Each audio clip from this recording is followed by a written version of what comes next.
Hello అండి, welcome back to our channel Pavani riches. So ఈరోజు video ఏంటనేది మీరు తమ్నైల్లో చూసేసారు కదా. So before balcony, after balcony నేనైతే రంగోలీ పెయింటింగ్ అయితే వేయించుకున్నాను. సో అది ఎలా ఉంటుంది ఏంటి, సో ఎవరి ద్వారా కాంటాక్ట్ అయ్యాను, ఎట్లా కాంటాక్ట్ అయ్యాను, ఎలా వేయించుకున్నాను, ఎన్ని డేస్ పట్టింది, సో అవుట్పుట్ ఎలా వచ్చింది ఏంటి అనేది నేను చూపించబోతున్నాను.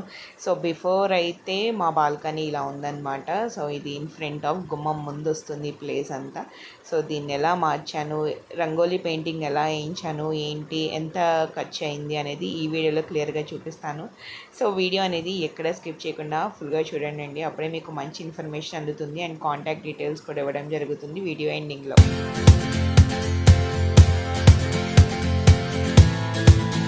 సో అందరికీ తెలుసు కదండి, శ్రావణ మాసం అయితే వచ్చేసింది. శ్రావణ మాసంలో మనకి చాలా అంటే చాలా బిజీగా ఉంటాము. పూజలు, పునస్కారాలు, వ్రతాలు ఇలా చాలా ఉంటాయన్నమాట. ఇంకా ఈ శ్రావణ మాసం వచ్చిందంటే దానికి కంటిన్యూషన్ ఏదో ఒక పండగ వస్తూనే ఉంటుందండి. సో ఫెస్టివల్స్తో ఫుల్ బిజీ అయిపోతారు. సో అందుకే నేనైతే పర్మనెంట్గా ముగ్గులు వేయించుకుందాం అని చెప్పేసి నేను ఇలా పెయింటింగ్ అయితే వేయించేసుకున్నాను. అండ్ నాకు అసలు ముగ్గులు అనేది ఫస్ట్ నుంచి రావు. చాలా చాలా చాలా కష్టపడితే కానీ నేర్చుకోలేను. బట్ నా వల్ల కాదు, నేర్చుకున్నా కూడా వెంటనే మర్చిపోతాను అనమాట. సో అందుకని నేను చాలామందిని కాంటాక్ట్ అయ్యాను. బట్ నాకు చాలా చాలా చాలా కాస్ట్లు చెప్పారండి. బట్ నేనైతే కొంచెం తక్కువ బడ్జెట్లో, సో అందరూ చెప్పిన దానికన్నా నాకు చాలా రీజనబుల్ ప్రైస్లో సో తెలిసిన వాళ్ళ ద్వారా కాంటాక్ట్ అయ్యాను. అలాగా మా ఫాదర్ వాళ్ళ ఫ్రెండ్ ద్వారా నేను ఇది మాట్లాడి చేయించుకున్నాను అనమాట.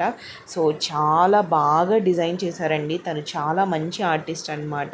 అసలు ఎంత కాన్సన్ట్రేషన్, ఎంత ఫోకస్తో పెట్టి ఇదంతా చేశారో నాకు చాలా చాలా చాలా నచ్చింది.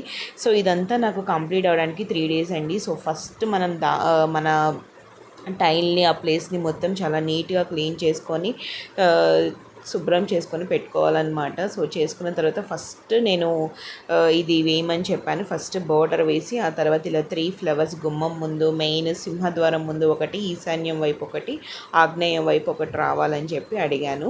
సో ఫస్ట్ బోర్డర్ అయితే చాలా సింపుల్గా వేశారు. సింపుల్గా ఉంటేనే బాగుంటుందండి బోర్డర్. నిజంగా మనకి విలేజెస్లో ఇలాంటివన్నీ చూస్తూ ఉంటాం కదా. సో ఇప్పుడు మనకి అంత టైము లేదు, అసలు ఇంత పర్ఫెక్ట్గా కూడా రాదు. వేసినా కూడా మన పిల్లలు చెరిపేస్తూ ఉంటారు. అందుకే నేను ఇంకా ఇలాగా పర్మనెంట్గా ఏం చేసుకుందాం అని చెప్పేసి వేసుకున్నాను. అండ్ మెయిన్ ఏంటంటే ఇక్కడ మనకి ఆయిల్ పెయింటింగ్ అని, నార్మల్ పెయింటింగ్ కూడా వేస్తారనమాట. సో దీనికి మెయింటెనెన్స్ అంటూ ఏం ఉండదండి. సో చాలా వరకు లైఫ్ ఎక్కువ టైమే ఉంటుంది. సో ఫైనల్గా ఇలా చాలా సింపుల్గా వేయించుకున్నాను. సో చాలా తక్కువ బడ్జెట్లోనే అయిందండి. బయట వాళ్ళతో పోల్చుకుంటే నాకు ఇది చాలా తక్కువలోనే చేశారు. సో డీటెయిల్స్ కూడా నేను డిస్క్రిప్షన్లో ఇస్తాను అండ్ ఇక్కడ కూడా నెంబర్ మెన్షన్ చేస్తున్నాను. మీకు ఏమైనా ఇంట్రెస్ట్ ఉంటే కాల్ చేయండి. ఇలా యూట్యూబ్లో పలానా విజయవాడలో వేశారు కదండి రీసెంట్గా, పావని గారు ఇచ్చారని చెప్తే మీతో మాట్లాడి ఎలా ఏంటనేది మీ ఇంటికి అంటే ఏ ప్లేస్లో వేయాలో చూసుకొని సజెస్ట్ చేసి వాళ్ళే చెప్తారు. మీకు కూడా కొన్ని ఆప్షన్స్ ఇస్తారు, మీకు నచ్చింది సెలెక్ట్ చేసుకొని వేయించుకోవచ్చు అనమాట. సో మీ అందరికీ నచ్చిందని అనుకుంటున్నాను. నాకైతే చాలా బాగా నచ్చింది. సో శ్రావణ మాసంలో ఇంకా బాగుంటుందండి. అసలు ఇంటి ముందు ఇది వచ్చేసి మనకి, నేను ఇంటి ముందు అంటే మనకి రోడ్డు మీద ఉంటుంది కదండి ముగ్గు, అక్కడ కూడా ఇలా పర్మనెంట్గా వేయించేసుకున్నాను. సో ఇదేంటంటే ఎవరు తొక్కినా, ఎవరు అంటే వర్షం పడినా ఏమీ పోదన్నమాట. సో దానికి అలా బ్యాక్గ్రౌండ్లో గ్రీన్ కలర్ ఏదో వేశారు కోటింగ్, అది వేసి దానిపైన ఇలా వేశారనమాట.